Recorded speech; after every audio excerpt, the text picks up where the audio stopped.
والصلاة والسلام على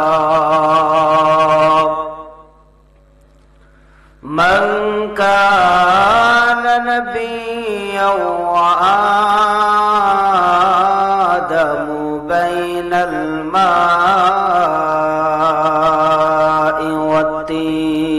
والطين فقد قال الله تعالى في كلامه المجيد وفي فرقانه الحميد أعوذ بالله من الشيطان الرجيم بسم الله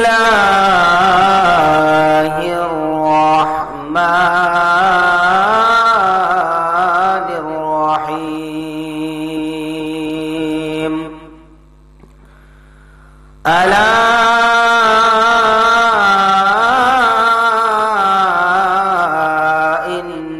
إن أولياء الله لا خوف عليهم ولا هم يحزنون صدق الله العظيم وصدق رسوله النبي الحبيب الكريم ونحن على ذلك من الشاهدين والشاكرين والحمد لله رب العالمين إن الله وملائكته يصلون على النبي يا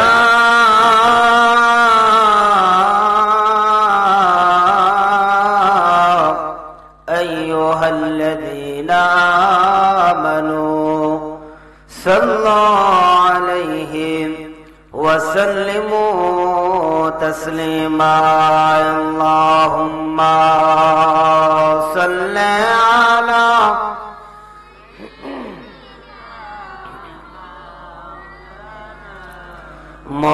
محمد وعلى آل سيدنا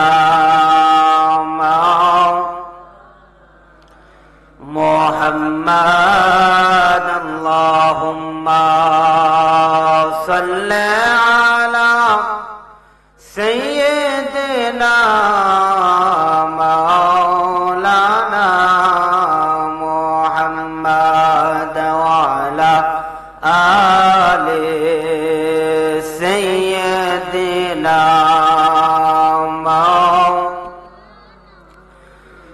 محمد এই দুনিয়া পরে থাকবে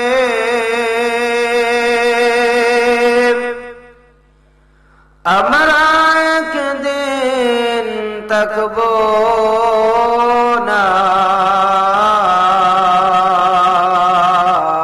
এই দুনিয়া পরে থাকবে আমরা একদিন থাকবো না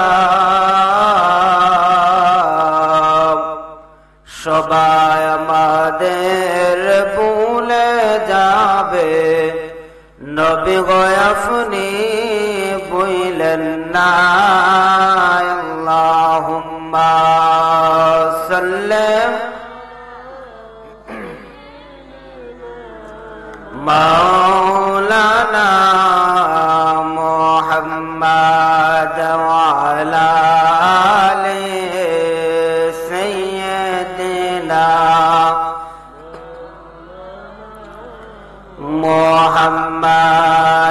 ছেলে যদি মাকে বলে, মা ছেলেকে বলে না, উম্মত যদি নবীকে বলে, নবীজি উম্মত বলেন না। আল্লাহুম্মা সাল্লি সাইয়্যিদিনা মাওলানা মুহাম্মদ ওয়া আলা আলি সাইয়্যিদিনা মুহাম্মদ। লা ইলাহা ইল্লাল্লাহ, লা ইলাহা ইল্লাল্লাহ, লা ইলাহা ইল্লাল্লাহ, লা ইলাহা ইল্লাল্লাহ, লা ইলাহা ইল্লাল্লাহ। হাসবি রাব্বি জাল্লাল্লাহ, মা ফি কলবি গায়রুল্লাহ, নূর মুহাম্মদ সাল্লাল্লাহ, লা ইলাহা ইল্লাল্লাহ, লা ইলাহা ইল্লাল্লাহ, লা ইলাহা ইল্লাল্লাহ, লা ইলাহা ইল্লাল্লাহ, লা ইলাহা ইল্লাল্লাহ। বহুদূরে মদিনা আমরা কেমনে যাব জানি না, বহুদূরে মদিনা আমরা কেমনে যাব জানি না। দয়াল আল্লাহ দয়া করে, দয়াল আল্লাহ দয়া করে দেখাও সোনার মদিনা। লা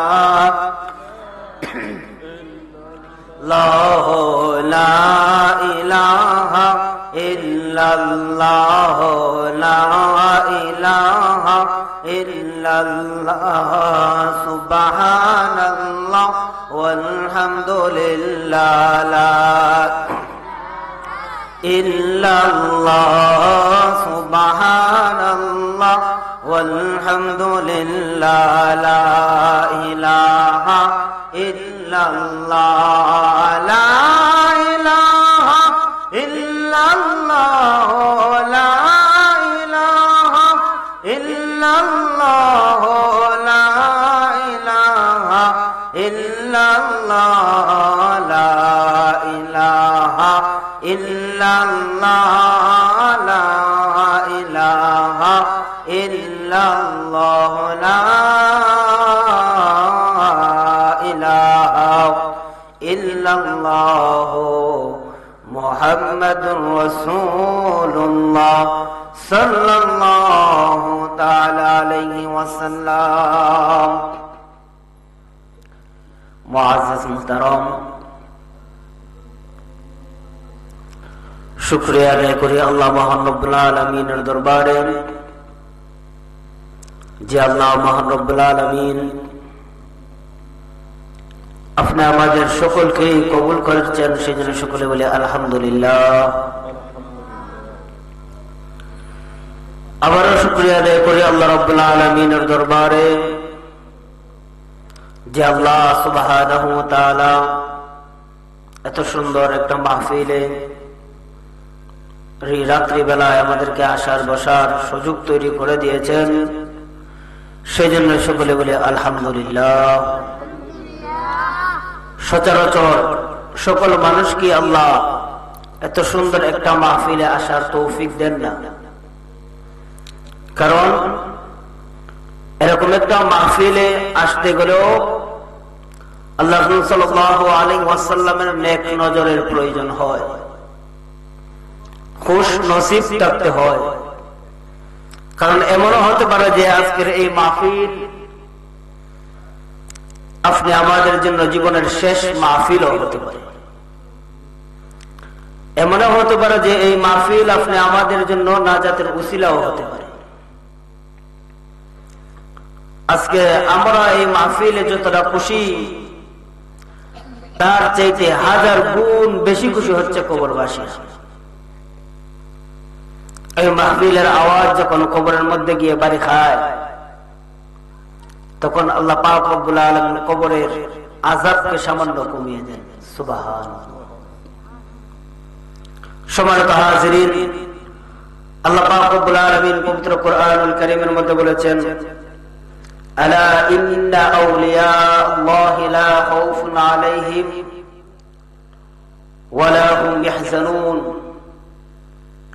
আল্লাহ সুবহানাহু ওয়া তাআলা কোরআনুল কারীমের মধ্যে বলেছে যে আলা মানে সাবধান, তোমরা সাবধান, ইন্না নিশ্চয়ই আউলিয়া আল্লাহি লা খাউফুন আলাইহিম ওয়া লা হুম ইয়াহজানুন, আমার ওই সমস্ত বান্দাদের কাছ থেকে তোমরা সাবধান যাদেরকে আমি আল্লাহ দুনিয়া এবং আখিরাতের মধ্যে নির্ভয় করে দিয়েছি। বলি সুবহানাল্লাহ। তাদের মধ্যে একজন আল্লাহর ওলি ছিলেন, যিনার নাম হচ্ছে নিজামউদ্দিন আউলিয়া। সুবহানাল্লাহ। নিজামউদ্দিন আউলিয়া, তিনি অনেক বড় মাপের একজন ডাকাত ছিলেন। তিনি ওলি আউলিয়া হওয়ার আগে তিনি ছিলেন ডাকাত, নিজাম ডাকাত। তিনার নাম শুনলে মানুষ ভয়ে তরতর করে কাঁপতে, এমন এত বড় একজন ডাকাত ছিলেন তিনি। 25 জন মতান্তরে 100 জন মানুষকে তিনি হত্যা করেছেন শুধুমাত্র ডাকাতি করার জন্য। হযরত নিজামউদ্দিন আউলিয়া রাহমাতুল্লাহি আলাইহি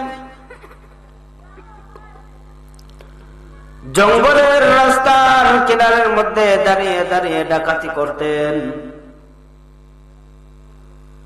এমন একটা সময় ওই রাস্তা ধরে হযরত শেখ ফরিদ রাহমাতুল্লাহি আলাইহি যখন জঙ্গলের রাস্তার দিকে যায়, নিজামউদ্দিন আউলিয়া রাহমাতুল্লাহি আলাইহি রাস্তার মধ্যে শেখ ফরিদ রাহমাতুল্লাহি আলাইহি রাস্তা আটকে বলতেছেন, হে আগন্তুক তুমি কোথায় যাও?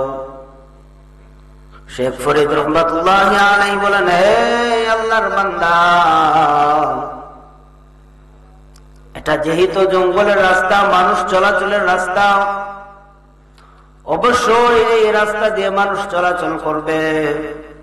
এক দেশ থেকে অন্য দেশে যাবে, এক গ্রাম থেকে অন্য গ্রামে যাবে, এক অঞ্চল থেকে অন্য অঞ্চলে যাবে। নিজাম ডাকাত ডাক দিয়ে বলেন, হে আগন্তুক তুমি শোনো, আমি এই পর্যন্ত ওই রাস্তার মধ্যে 25 জন মানুষকে হত্যা করেছি শুধুমাত্র একটা জিনিসের কারণে। ওই রাস্তা দিয়ে মানুষ যখন যায়, আমি তাদের কাছ থেকে তাদের স্বর্ণ এবং রূপার মুদ্রা, দামি দামি জিনিসগুলা তাদের কাছ থেকে কেড়ে নেই। যদি তারা আমার কথা না শুনে, তাহলে তাদেরকে আমি এই জঙ্গলের মধ্যেই মেরে তাদেরকে আমি ফুটে দিয়ে দেই। হযরত শেখ ফরিদ রাহমাতুল্লাহি আলাইহি বলেন, হে আল্লাহর বান্দা তুমি শুনো, অবশ্যই তুমি ডাকাতি করো তোমার ছেলে সন্তানের জন্য, তোমার স্ত্রীকে ভালো মন্দ খাওয়ানোর জন্য। ঠিক আছে, তুমি আমাকে হত্যা করবা, তবে আমার একটা অনুরোধ তোমার কাছে রয়ে গেল।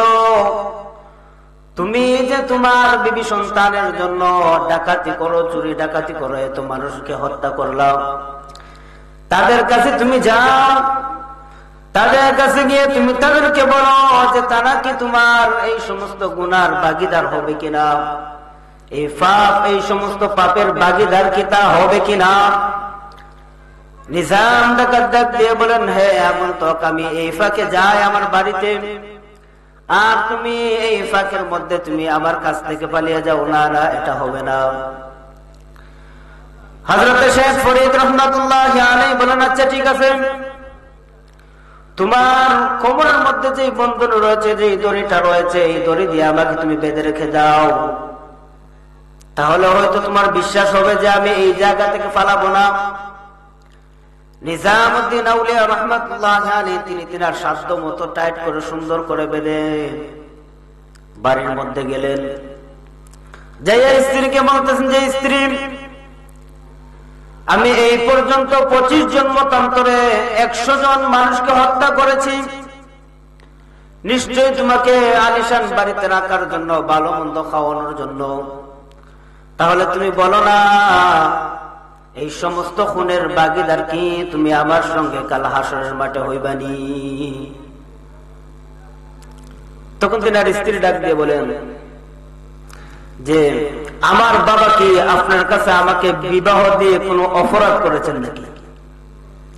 তিনি বললেন যে রে, অপরাধ হবে কেন? তখন তিনি আর স্ত্রী বলেন, যদি অপরাধ না হয়, আমাকে যেহেতু আপনি বিবাহ করেছেন, অবশ্যই আমার ভরণ পোষণের দায়িত্ব আপনার। এখন আপনি চুরি করে আনবেন না ডাকাতি করে আনবেন না খুন করে আনবেন, এটা আপনার নিজের ব্যক্তিগত ব্যাপার, এটার ভাগীদার কেন আমি হব? হযরত নিজামউদ্দিন আউলিয়া রাহমাতুল্লাহি আলাইহি একটা দৌড় দিয়ে তিনার ছেলের কাছে গিয়ে বলতেন যে বাবা, সারাটা জিন্দেগি ডাকাতি করে করে তোমাদেরকে খাওয়াইলাম, মানুষ হত্যা করে করে তোমাদেরকে খাওয়াইলাম, এবার তুমি একটু বলো না, আমার এই সমস্ত পাপের ভাগীদারকে তুমি সন্তান হইবানি? তিনার সন্তান ডাক দিয়ে বলেছে, বাবা, আল্লাহ কি আপনার ঘরে আমাদেরকে ফয়দা করে কোন অন্যায় হয়েছে? আমাদের কি কোনো অন্যায় হয়েছে নাকি? তখন নিজামউদ্দিন ডাক দিয়ে বলছে, অন্যায় কেন হবে? আল্লাহ দয়া করে তোমাকে আমার ঘরের মধ্যে জন্ম দিয়েছেন, এটা অন্যায় কেন হবে?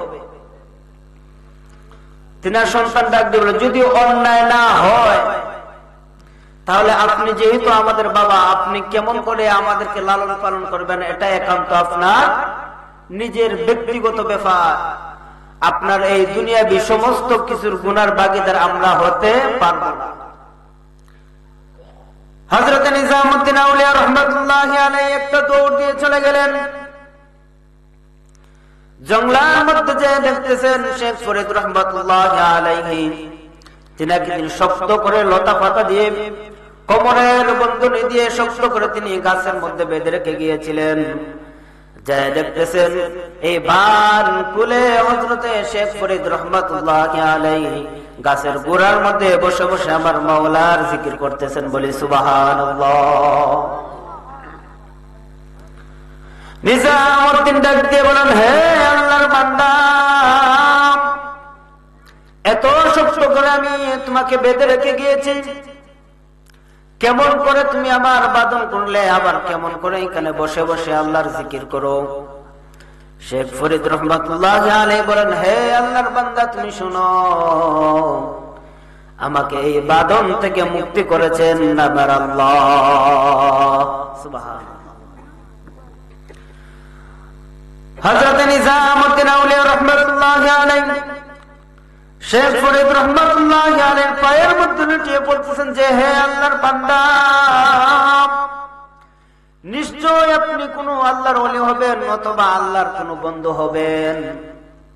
আমাকে আপনি সঠিক পথ যেহেতু দেখিয়ে দিয়েছেন, এখন আপনি বলেন না আমার এই সমস্ত পাপের ক্ষমা কি আল্লাহ আমাকে করবে কিনা? নিজামউদ্দিন আউলিয়া তিনি তখন আউলিয়া হন নাই, তখন ডাকাত অবস্থায় শেখ ফরিদ রাহমাতুল্লাহির পায়ের মধ্যে ধরে পড়ে গেলেন যে, আপনি আমাকে এই গুনাহ থেকে বাঁচান, আল্লাহ কি আমাকে এই গুনাহ থেকে মাফ করবে? হযরত শেখ ফরিদ রাহমাতুল্লাহি আলাইহি ডাক দিয়ে বললেন যে, আল্লাহর বান্দা, তুমি শুনো, আল্লাহ এমন এক মহান, এমন এক সত্তা, এমন এক তিনার দয়া, 100 খুনের মানুষকেও আল্লাহ পাক রব্বুল আলামিন মাফ করে দিয়েছেন। একটা ঘরের মধ্যে 2টা ভাই ছিলেন। ছোট ভাই হারাম খাইতো, সব সময় মদ গাঁজা নেশার মধ্যে ডুবে থাকতেন। আর বড় ভাই আল্লাহর ইবাদত করতেন। বড় ভাই মাঝের মধ্যে ডাক দিয়ে বলতেন, ছোট ভাই তুমি হারাম খাও, হারামের মধ্যে ডুবে থাকো, একদিন না একদিন তোমাকে আল্লাহর সামনে জবাব দিতে হবে, একদিন না একদিন তোমাকে মরে যেতে হবে। ওই সময় তোমাকে আল্লাহর সামনে জবাবদিহিতা করতে হবে, আল্লাহর কাঠ গড়ায় তোমাকে আল্লাহর কাঠ গড়ায় তোমাকে দাঁড়াতে হবে। যখন বড় ভাই ছোট ভাইকে এই কথাগুলা বলতেন, ছোট ভাই মাঝের মধ্যে একটা টিটকারি মারতো। কিন্তু এমন একটা দিন, এমন একটা রাত্রির মধ্যে বড় ভাই ডাক দিয়ে বলে, ভাই রে এখন সময় আছে, তুমি আল্লাহর রাস্তায় চলে আসো, নামাজ পড়ো, রোজা রাখো, আল্লাহকে ডাকো। আল্লাহকে যদি ডাকার মতো ডাকতে পারো, নিশ্চয়ই আল্লাহ তোমাকে মাফ করে দিবেন। ওই সময় ছোট ভাইটা ডাক দিয়ে বলেন, বড় ভাই হাসরের মাঠে যদি আমার গুনার খাতাটা আমার মায়ের হাতে দিয়ে আল্লাহ বলেন যে, হে মহিলা তুমি তোমার সন্তানের বিচার করো, ওই সময় কি আল্লাহ আমার আম্মা আমার বিচার করবেনি? তখন বড় ভাই ডাক দিয়ে বলেন যে, ওই সময় তো আমার আম্মা তোমার জন্য কান্না করবে, তোমার জন্য কাঁদবে, আমার মা তোমাকে মাফ করে দিবে।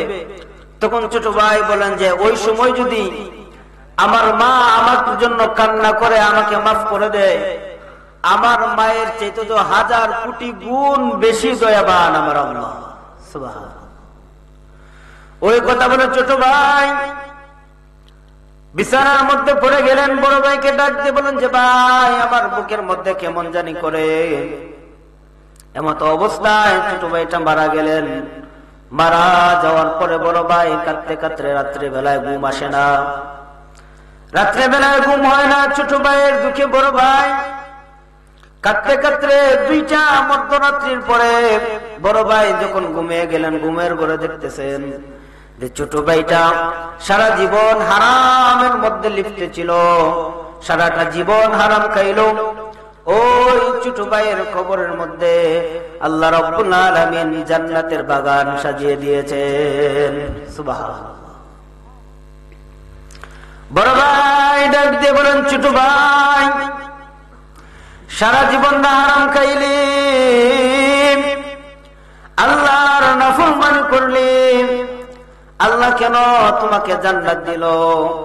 তোকে জান্নাত দেওয়ার কারণটা কি? তোকে জান্নাতবাসী করার যেই মুহূর্তটা কি?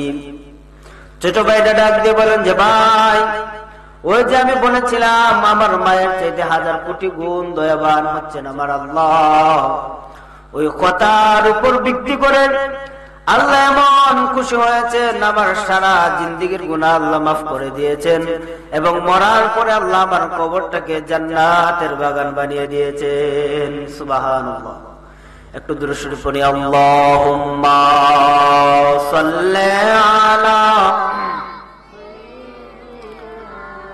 মাওলানা মুহাম্মাদ ওয়া আলা আলি সাইয়্যিদিনা মুহাম্মাদ। বেলা যখন শেষ হইবে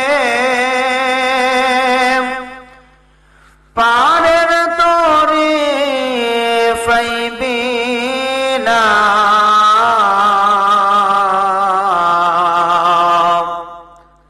সময় থাকতে মুর্শিদ ধরে ফত করে নাও সাধনা।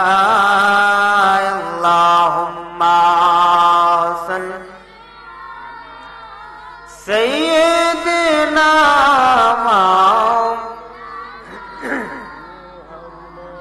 ওয়া আলা আলি সাইয়্যিদিনা।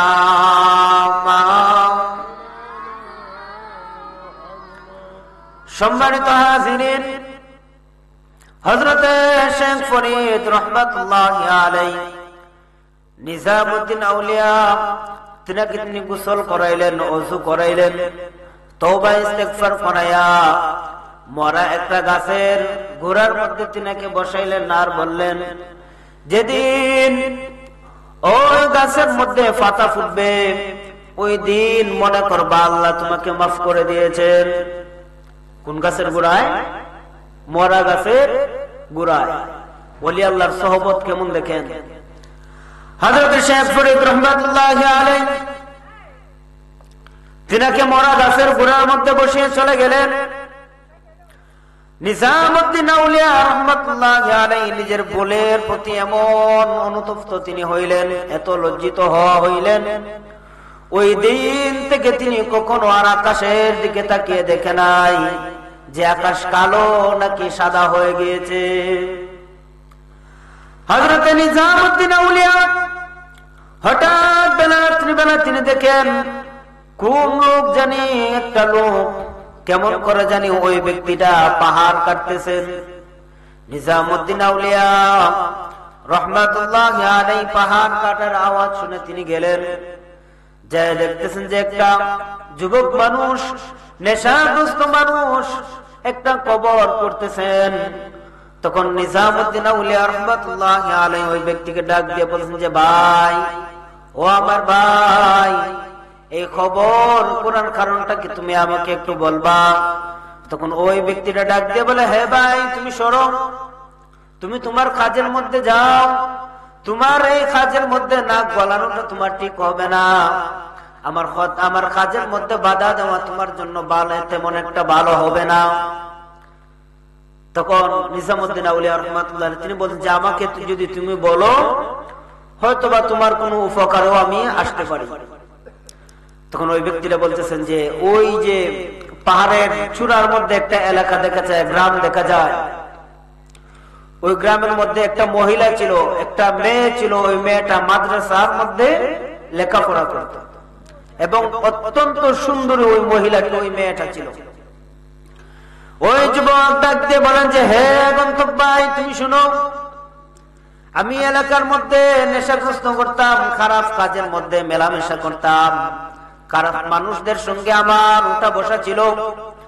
ওই মহিলার বাবার কাছে আমি বিবাহের প্রস্তাব দিলাম, কিন্তু ওই মহিলার বাবা আমার কাছে বিবাহ দেওয়ার জন্য রাজি হয় নাই। আমি ওই মহিলাকে রাস্তাঘাটে আসা যাওয়ার সময় ডিস্টার্ব করতাম। ওই মেয়েটা এই কথা সহ্য করতে না পেরে আল্লাহর কাছে এমন ভাবে কান্না দিয়েছেন, আল্লাহ ওই মহিলাকে উঠিয়ে নিয়ে গিয়েছেন। যেহেতু আমি আমার স্বার্থ হাসিল করতে পারি নাই, এই কবর থেকে ওই মহিলাকে তুলে আমি ওই মহিলার সঙ্গে জিনা করব, তারপরে আবার ওই মহিলাকে আমি কবর দিয়ে দিব, বলি না নাউজুবিল্লাহ। হযরতে নিজামউদ্দিন আউলিয়া রাহমাতুল্লাহ আলাইহি তিনি বলেন, আগে পরে যা গুনাহ করেছি এটা আল্লাহ দেখবেন, আজকে তোমার একদিন না হয়তো আমার একদিন। এইভাবে তর্কাতর্কি করতে করতে একটা অবস্থায় নিজামউদ্দিন আউলিয়া রাহমাতুল্লাহি আলাইহি এক কূপ দিয়ে, কোদাল দিয়ে ওই ব্যক্তির মাথাটা তিনি জমিনের মধ্যে ফালিয়ে দিয়েছেন। সুবহানাল্লাহ। হযরত নিজামউদ্দিন আউলিয়া রাহমাতুল্লাহি আলাইহি তিনি মনে মনে চিন্তা করলেন,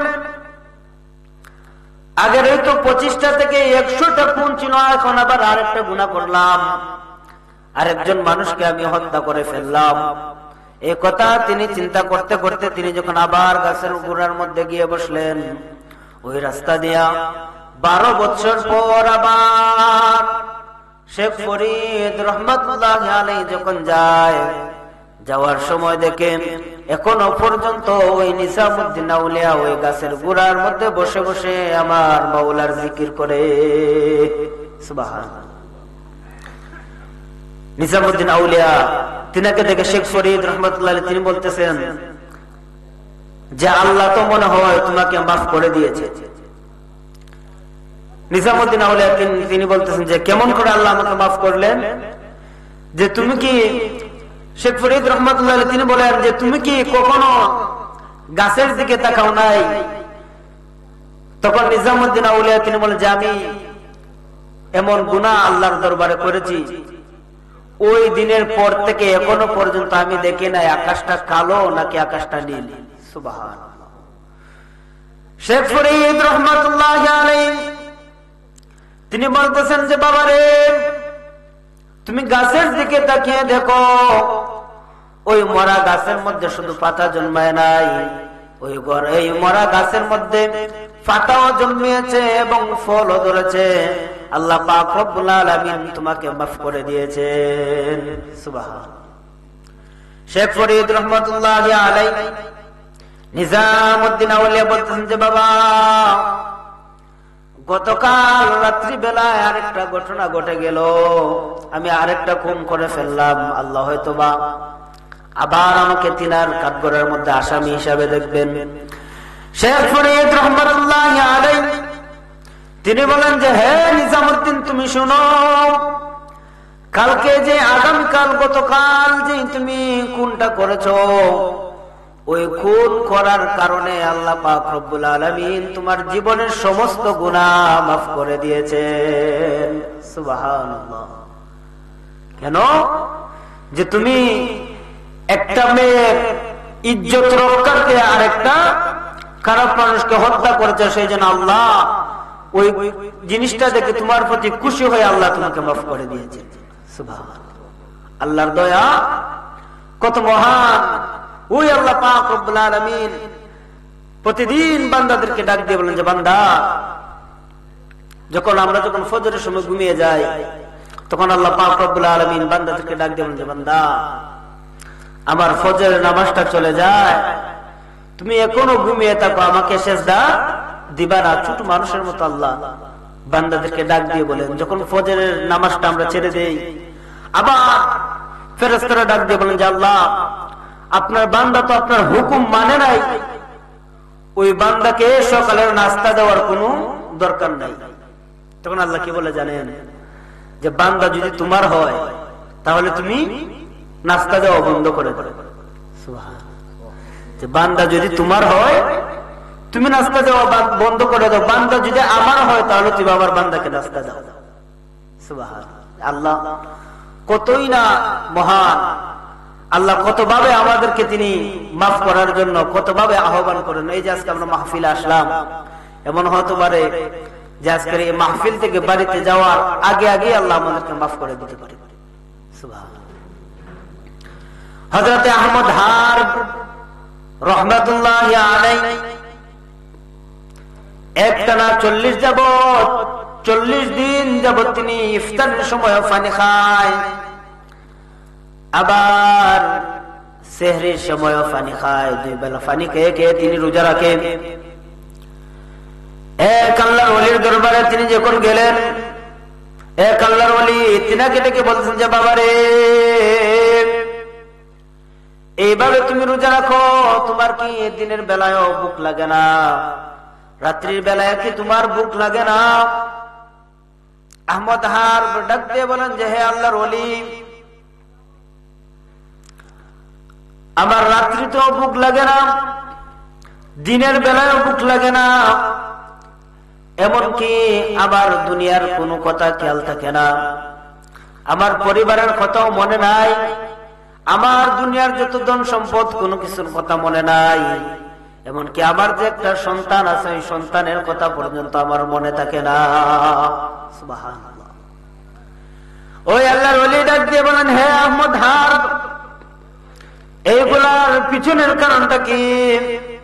আহমদ হারব ডাক দিয়ে বলেন হে আল্লাহর ওলি, আমি যখন প্রথম দিন আপনার কাছে এসেছিলাম, ওই দিন আমি শুনেছিলাম আপনি বলেছিলেন যে দুনিয়ার খাওন থেকে খোদার জিকিরের খাওন বড় মজা।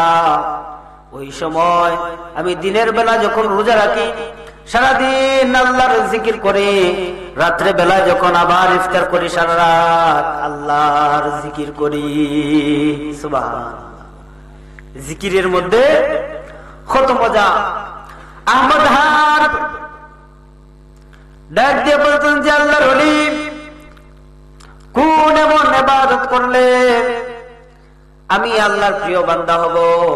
কোন এমন ইবাদত করলে আমি আল্লাহর প্রিয় বান্দা হব, আল্লাহকে খুঁজে পাবো?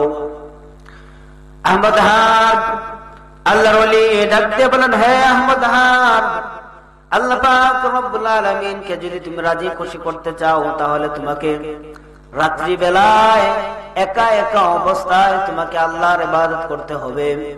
হযরত আহমদ হারব বলেন হে আল্লাহর ওলি, আপনি বলেন না কিভাবে ইবাদত করলে আমি আল্লাহকে খুঁজে পাবো, কিভাবে ইবাদত করলে আমি আল্লাহর নৈকট্য লাভ করব। আল্লাহর নবী ডাক দিয়ে বলতেছেন, ওয়া মিনাল লাইলি ফাতাহাজ্জাদ বিহি নাফিলাতান লাকা আসা আন ইয়াবআসাকা রাব্বুকা মাকামান মাহমুদা। আল্লাহর নবী ডাক দিয়ে বলতেছেন, আল্লাহ পাক রব্বুল আলামিন আমার নবীকে বলতেছেন, ইয়া রাসূলুল্লাহ, আপনি রাত্রের কিছু অংশে দাঁড়িয়ে দাঁড়িয়ে আমার ইবাদত করেন এবং অতি মুহূর্তে আমি আল্লাহ আপনি রাসূলকে সম্মানিত করব এবং সেই সম্মানিত স্থান মাকামে মাহমুদ আপনাকে দান করে দেব। হযরত আহমদ হাট ডাক দিয়ে বলতেছেন, হে আল্লাহর ওলি,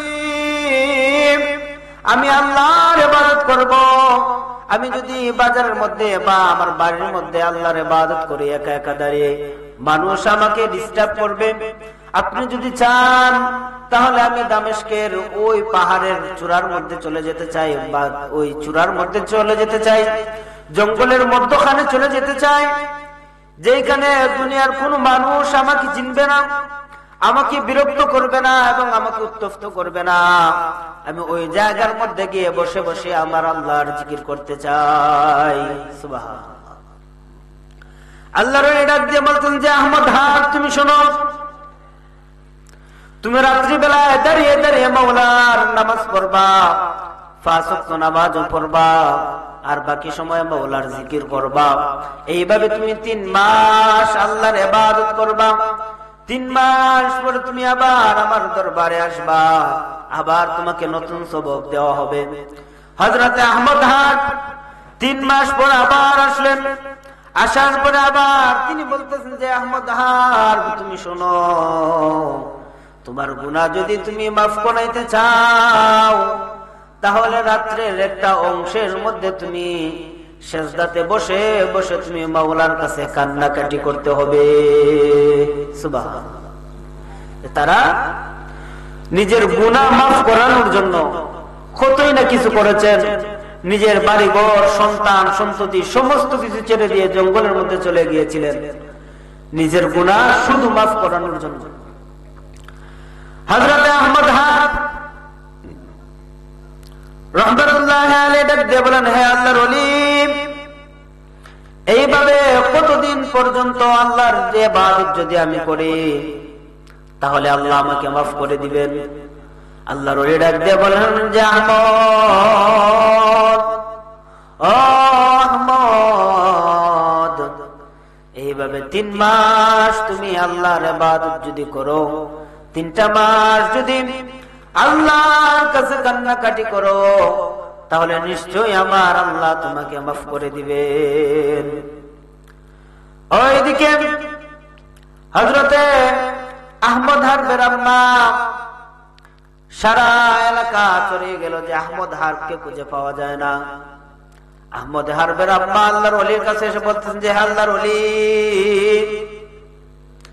সারাটা রাজ্য খুঁজে ফেললাম, আমার আহমদ হারবে কোথাও খুঁজে পাওয়া যায় না। আপনি যেহেতু আল্লাহর ওলি, আপনি একটু চেষ্টা করে দেখেন না আমার ছেলে কোথায় আছে, কোন অবস্থায় আছে, কেমন আছে, আপনি একটু চেষ্টা করে দেখেন।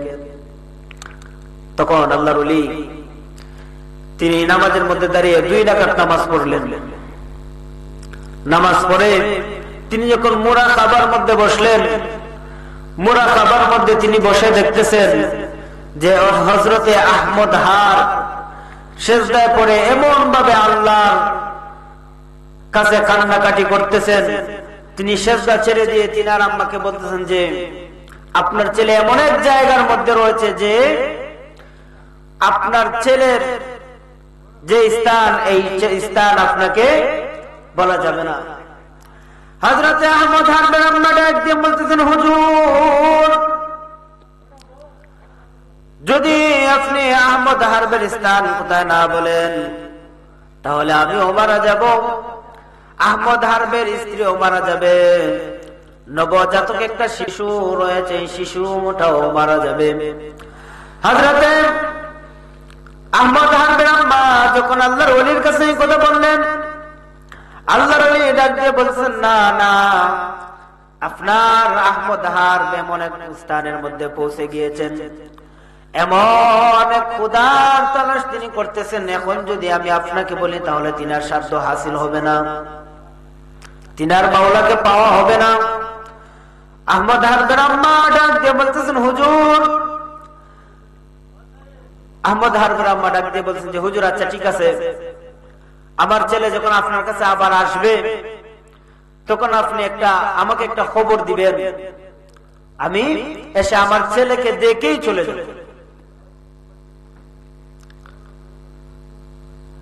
হযরতে নিজামউদ্দিন আউলিয়া রাহমাতুল্লাহি আলাইহি জাইফি, হযরতে শেখ ফরিদ রাহমাতুল্লাহি আলাইহি, তিনি 12 বছর লেখাপড়া করার পরে মায়ের কাছে এসে বলতেছেন, মা, দরজার মধ্যে টোকা দিলেন রাত্রি বেলায়, ডাক দিয়ে বলতেন যে, আম্মা জান,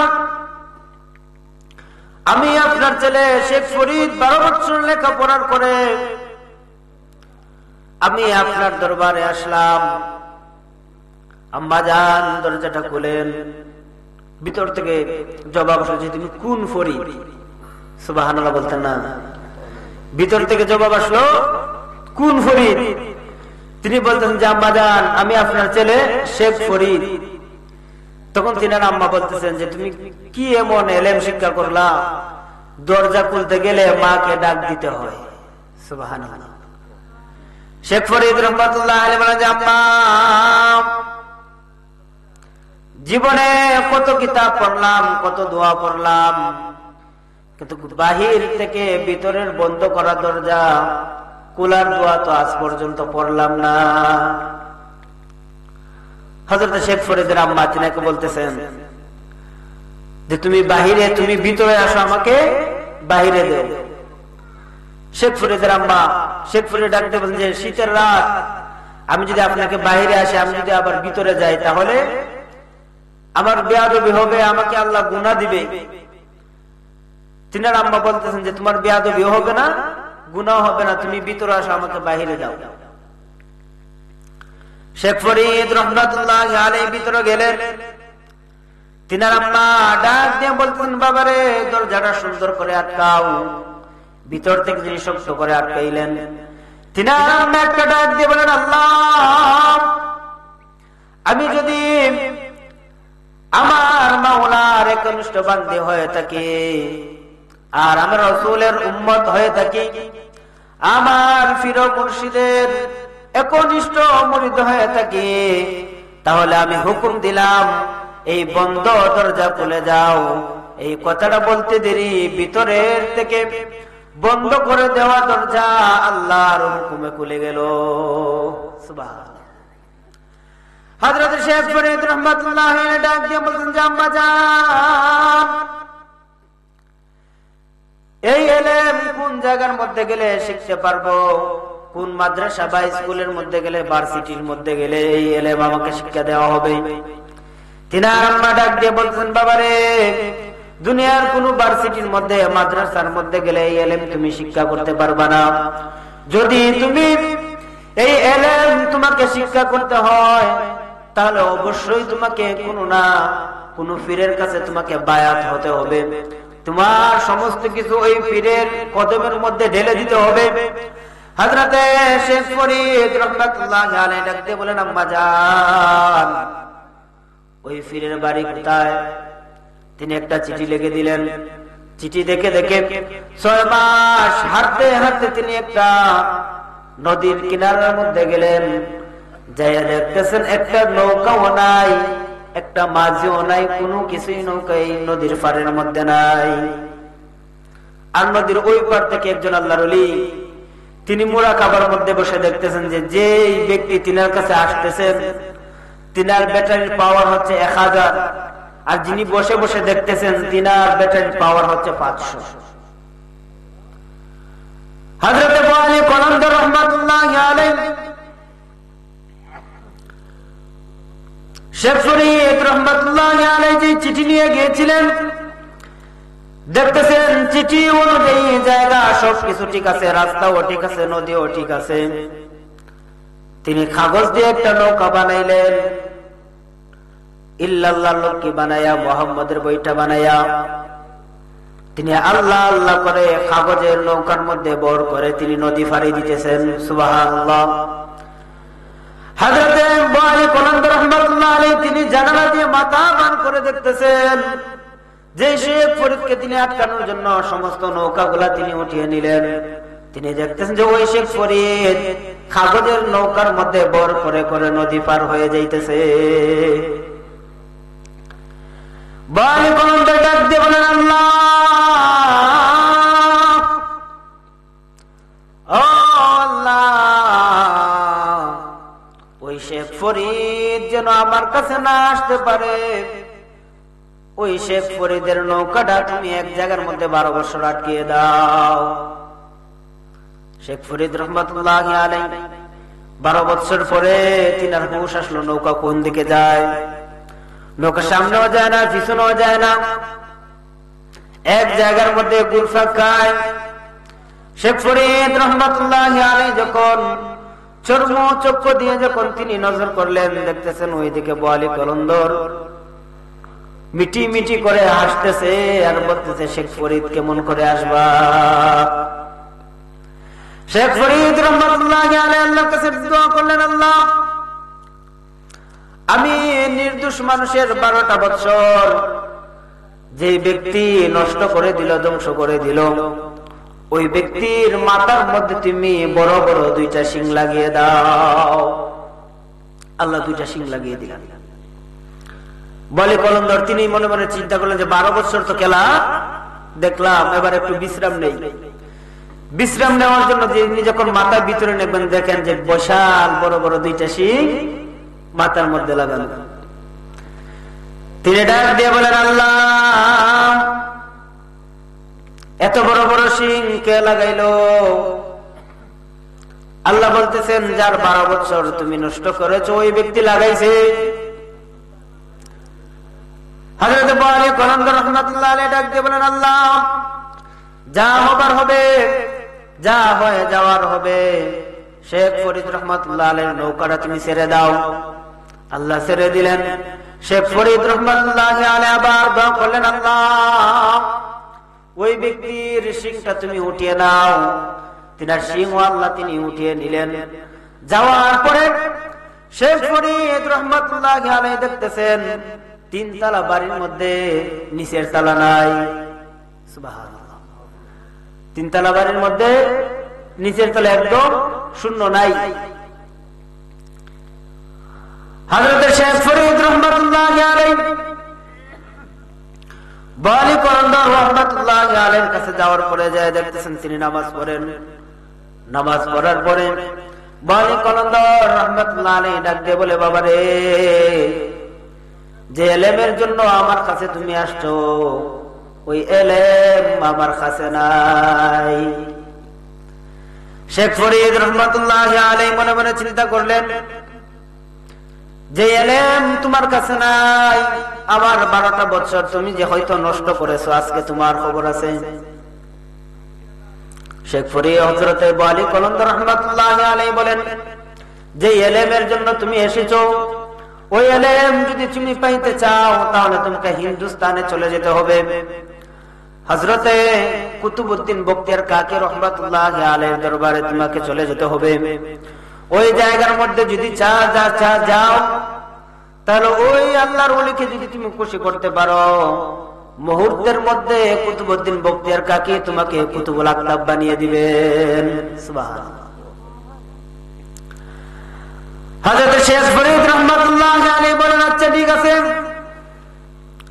আমি চলে যাব। বলো না ওই জায়গার মধ্যে যাইতে গেলে কতদিন লাগবে? বুখারী কলন্দর বলেন, যদি হেঁটে যাও তাহলে 6 মাস, আর যদি গাড়ি দিয়ে যাও তাহলে 1.5 মাস। শেখ ফরিদ রাহমাতুল্লাহ আলাইহি বলেন, মনে মনে চিন্তা করলেন যেহেতু এখনো মুরিদ বানাও নাই, বাবা যেহেতু ডাকে নাই, তাহলে ফির ভাই হয়ে আরেক ফির ভাইকে খেলা দেখানো দরকার।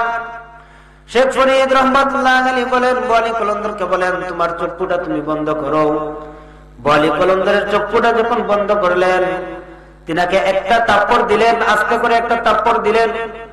বুখারী কলন্দর রাহমাতুল্লাহি আলাইহি বলেন, আমাকে যখন তাপ্পড় দেওয়া হলো, আমি দেখলাম আমার একটা পা খানায়ে কাবার চৌকাঠে, আর একটা পা আমার দয়ার নবীর রওজা পাকের চৌকাঠে। সুবহানাল্লাহ। এবার শেখ ফরিদ রহমাতুল্লাহি আলাইহি ডাক দিয়ে বলেন, এবার বলো না আমার যাইতে কতদিন লাগবে? বুখারী কলন্দর রহমাতুল্লাহি আলাইহি ডাক দিয়ে বলেন, যেই ব্যক্তি সেকেন্ডের মাধ্যমে মক্কা এবং মদিনা ঘুরে আনতে পারে, ওই ব্যক্তির 1.5 মাসের দরকার নাই, সেকেন্ডের মাধ্যমে ভারতবর্ষে চলে যেতে পারে। সুবহানাল্লাহ। হযরত শেখ ফরিদ রহমাতুল্লাহি আলাইহি খাজা কুতুবউদ্দিন বখতিয়ার কাকি রহমাতুল্লাহি আলাইহির দরবারে আসার পরে তিনি দেখতেছেন তিনার গেটের মধ্যে বিশাল বড় একটা বাঘ। তিনি যাওয়ার পরে বাঘ যখন তিনাকে হাও মাও দিচ্ছে, শেখ ফরিদ রহমাতুল্লাহি আলাইহি বলেন, কি রে, বাঘের পোশাক পরে মানুষকে ধোঁকা দাও, তুমি কি ভাবছো আমাকেও ধোঁকা দিতে পারবা? বাঘ মনে মনে চিন্তা করে, আমারে কি চিনে ফেললো নাকি? সারা জীবন মানুষ আমাকে ভয় পাইলো, হেদিকে আরেক কথা হয়। হযরত শেখ ফরিদ ডাক দিয়ে বলে, কি রে, সবার সামনে বাঘ হইও না, সবার সামনে বাঘ হইও না। হযরত শেখ ফরিদ রহমাতুল্লাহি আলাইহি যখন গেলেন, যায় দেখতেছেন তাহাজ্জুদের টাইম, তাহাজ্জুদের নামাজ পড়লেন।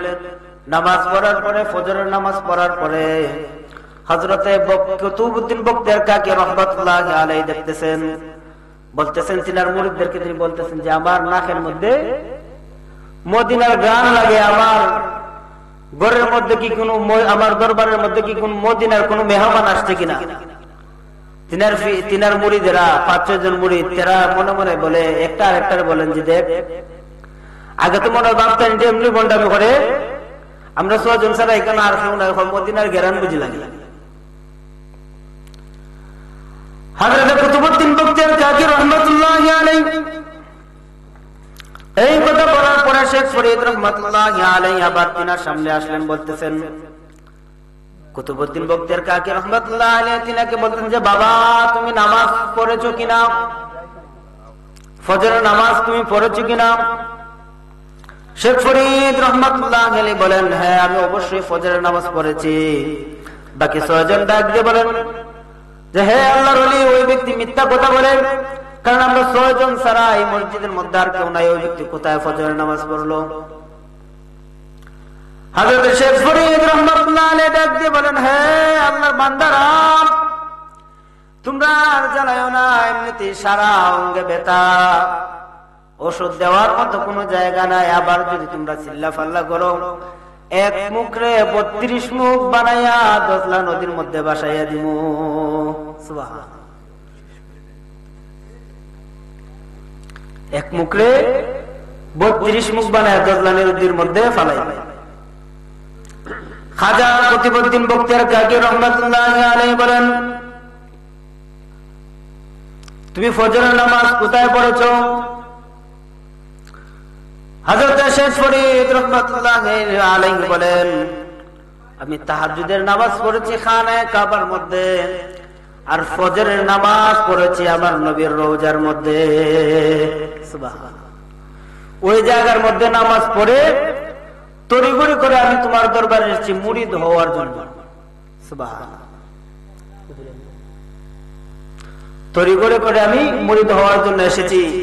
তখন খাজা কুতুবউদ্দিন বখতিয়ার কাকি রহমাতুল্লাহ মনে মনে চিন্তা করেন যে বহুত দিনে লাগাল পাইছি।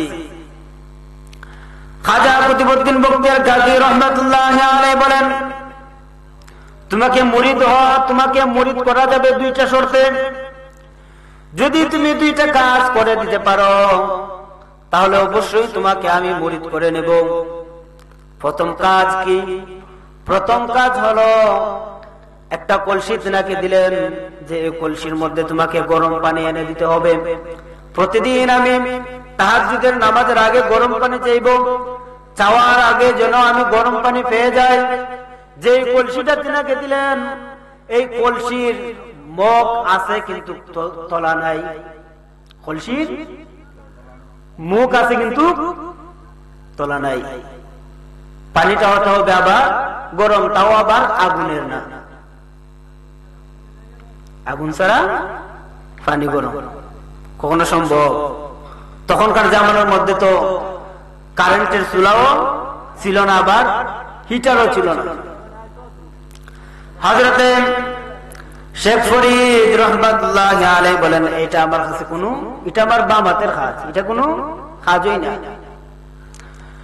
খাজা কুতুবউদ্দিন বখতিয়ার কাকি রহমাতুল্লাহি আলাইহি বলেন, হে শেখ ফরিদ, এই কাজ তোমাকে 6 বছর করতে হবে। যদি 6 বছরের মধ্যে একদিন যদি মিস হয়, তাহলে আবার নতুন একদিন থেকে হিসাব, নতুন একদিন থেকে আবার 6 বছরের হিসাব।